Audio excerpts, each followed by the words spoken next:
Flower in the mountain. Ayan.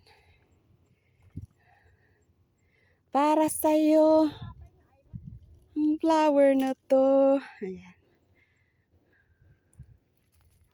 Hi! Almost there na. We are going back na. So tapos na ang aming paglalakad, paglalakbay at pag-aayuda. Pag-aayuda ba? So malapit na kami sa base, sa may pier.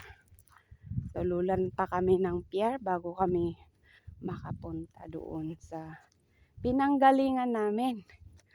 Ayan na. Si ate, uhaw na uhaw. Uhaw sa'yo, sayang sa'yo. Uhaw sa'yo.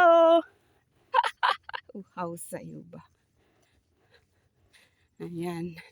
Yan ang malapit ng new building na pinapatayo na naman nila. Ayan. Isang island yan.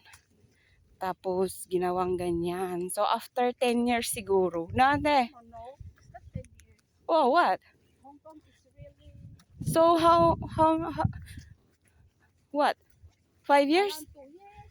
Oh, maybe 2 years. Around 2 to 5 years. Yeah, but 10 years no. Oo, kasi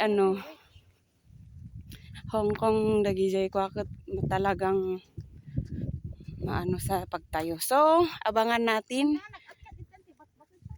after 5 years. Baka malaking building na yan after 5 years. Alright, bye-bye!